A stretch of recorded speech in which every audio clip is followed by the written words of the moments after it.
In a fertile valley, where golden wheat swayed in the breeze, lived an old farmer named David. He had worked his land for 50 years, and his fields were the most abundant in the region.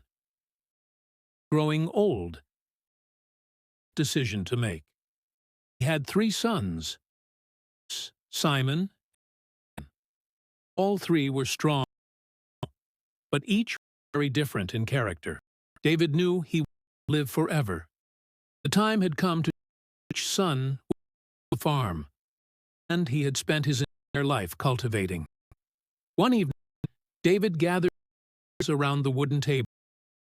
"My son," he said, "I'm old.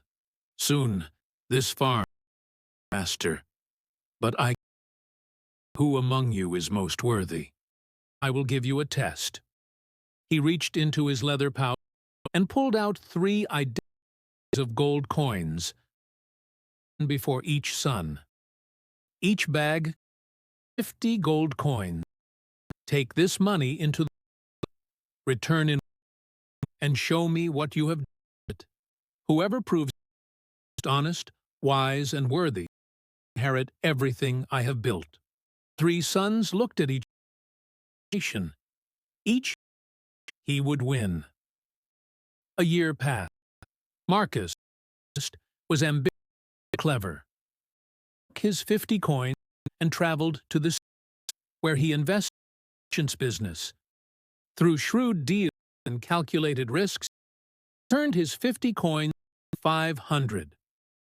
Simon, the middle son, was cautious and he buried the coins in a clay jar beneath an old oak tree, afraid of losing them.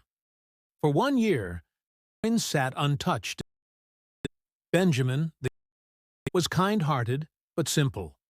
On his way to the city, he encountered a widow whose house burned down. She wept outside with her 2 children, having lost. Benjamin took 20 of his coins to help her rebuild. Later, a man who could not afford medicine.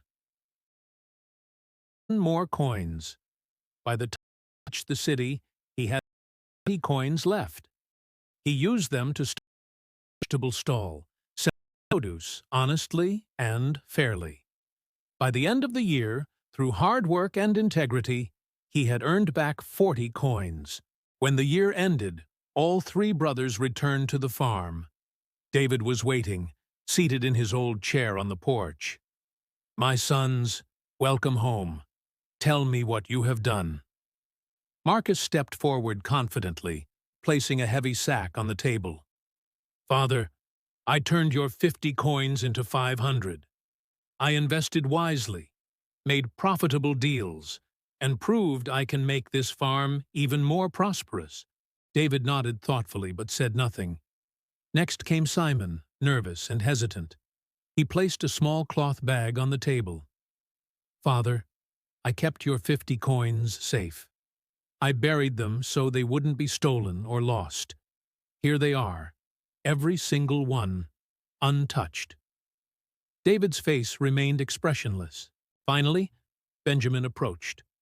His head was bowed, his clothes worn from travel. He placed 40 coins on the table. "Father, I am sorry. I come back with only 40 coins. I gave some away to help those in need, and I worked hard to earn back what I could. I know it is less than you gave me, and I understand if I am not worthy." David looked at each of his sons carefully. Then he stood slowly and placed his hand on Benjamin's shoulder. "Benjamin, you are the one who will inherit this farm." Marcus gasped in shock. "Father, how can this be? I earned 10 times what you gave me." He returned with less. David turned to Marcus with a gentle but firm voice. "Marcus, you earned much money, yes. But tell me, did you earn it honestly? Did you think of anyone but yourself?" Marcus looked down, silent. He had cut corners, deceived customers, and exploited the poor to gain his profit. David then turned to Simon.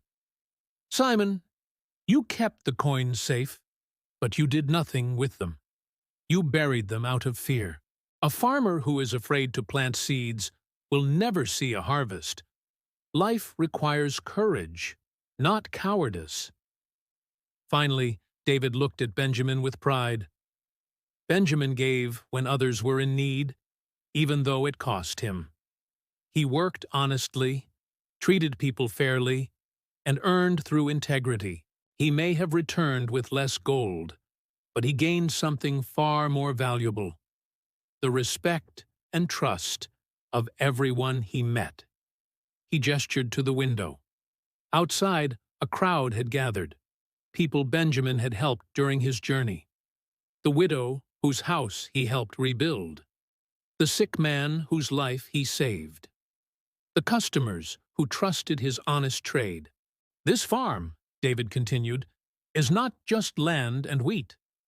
It is a legacy of trust, honesty, and care for others. Benjamin understands this. That is why he is the true heir. Marcus and Simon stood in silence, realizing the lesson they had missed. From that day forward, Benjamin ran the farm with the same honesty and kindness his father had shown. The farm prospered not because of greed, but because people trusted him. Neighbors helped during hard times, customers remained loyal, and the land seemed to yield more abundantly under his care. Marcus eventually learned humility and joined his brother, working honestly for the first time in his life. Simon overcame his fear and became a brave and dependable helper. And so, the three brothers learned the greatest lesson of all. True wealth is not measured in gold, but in character. Honesty, compassion, and integrity are the seeds that grow the richest harvest. For what good is a fortune built on lies? It crumbles like sand. But a life built on truth stands strong, like a tree with deep roots, weathering every storm. True success is not measured by how much wealth we accumulate, but by the honesty and integrity with which we live. Generosity, compassion, and doing the right thing, even when it costs us, are worth far more than gold. A good character is the foundation of a meaningful and lasting legacy.